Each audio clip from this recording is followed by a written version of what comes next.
জয়গুরু সকলকে। আজকে আমি আমার রান্নাঘরে নিয়ে এসেছি ট্যাংরা মাছের তরকারি। খুব সুন্দর তাজা তাজা ট্যাংরা মাছ আজকে নিয়ে এসেছে। এগুলোকে আমি সুন্দর করে বেছে ধুয়ে নিয়েছি।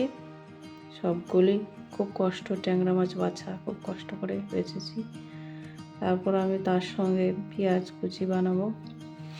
পেঁয়াজ সঙ্গে ক্যাপসিকাম দিয়ে দেবো। টমেটো ছিল না, তাই ক্যাপসিকাম ছিল, তাই ক্যাপসিকাম আর পেঁয়াজ কুচি দিয়ে সুন্দর একটা ট্যাংরা মাছের সবজি বানানোর চেষ্টা করছি। সবাই একটু আমার ভিডিওটা দেখুন কিভাবে। আর সত্যি ট্যাংরা মাছের সবজিটা ওই দিন খুব স্বাদ হয়েছিল, কারণ তাজা তাজা ট্যাংরা মাছ খেতে খুব দারুণ লাগে।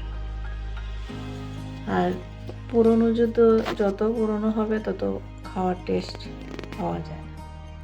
তো আমি কিছু পেঁয়াজ মিক্সিতে পেস্ট করে নিয়েছি, সঙ্গে অল্প কটা দু টুকরা রসুন দিলেই হবে, বেশি না দিলে হয়, বেশি দিলে ভালো লাগে না। তারপর আমি ট্যাংরা মাছ অনেকগুলো নিয়ে এসেছি, তাই অল্পগুলো রান্না করবো আর অল্প রেখে দেবো। তার সঙ্গে আমি পেঁয়াজ দিয়ে দিয়েছি, পেঁয়াজ কুচি, ক্যাপসিকাম কুচি দিয়েছি, লবণ দিয়েছি, স্বাদ মতো হলুদ দিয়েছি, কাশ্মীরি লঙ্কা গুঁড়ো, জিরা গুঁড়ো। তারপর আমি ঘরে কাঁচা লঙ্কা গুঁড়ো করে রেখেছিলাম শুকিয়ে, দিয়েছি, কাঁচা তেল দিয়েছি, সরষের তেল, আর পেঁয়াজ পেস্ট করে রেখেছিলাম। সবগুলো দিয়ে একটু মেখে নিয়েছি। মেখে তারপর কড়াইতে তেল দিয়ে, তেল গরম হয়ে গেলে আমি মাখাটা দিয়ে দিয়েছি। খুব সুন্দর একটা, দেখবেন তাজা মাছ কখনো কড়াইয়ের মধ্যেও লাগে না। আর সুন্দর করে আমি কড়াইটা নাড়া দিয়েছি, একটা মাছও নিজে লাগেনি, কড়াইয়ের মধ্যে লাগেনি। তারপর ছেনি দিয়ে খুব সুন্দর করে আমি উল্টাতে পেরেছি। অনেক সময় মাছ কি হয়, গুঁড়া মাছ, ট্যাংরা মাছ আনলে কড়াইয়ের মধ্যে অনেক সময় লেগে যায় বা মাছগুলো ভেঙে যায়। তাজা মাছ তো, তাই এগুলো একটাও ভাঙেনি। খুব সুন্দর হয়ে ভাজা ভাজা হয়েছে, একদম লাল লাল করে ভাজতে পেরেছি কড়াইয়ের মধ্যে, একদম চিনি দিয়ে লাড়া দিয়ে।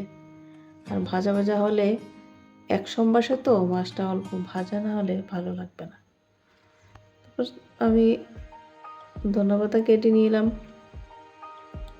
উপরে ধনেপাতা কুচি দিয়ে দেবো। তো যেন কড়াইতে মাছ বসিয়ে তাকে আমি ধনেপাতা কেটে নিচ্ছি।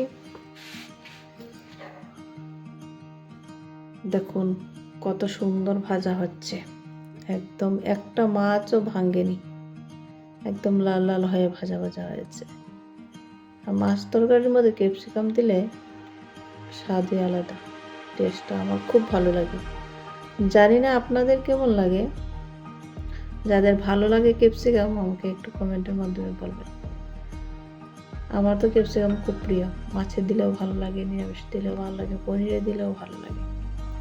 সামান্য জল দিয়ে দিলাম, ভাজা ভাজা হয়ে গিয়েছে, সামান্য জল দিয়েছি, বেশি মাখা মাখা করে জল দিয়েছি। বেশি জল দিলে আবার ভালো লাগবে না, তো মাখা মাখা করে জল দিয়ে যখন ফুটে উঠেছে তখন ধনেপাতা ছিটিয়ে দিয়েছি।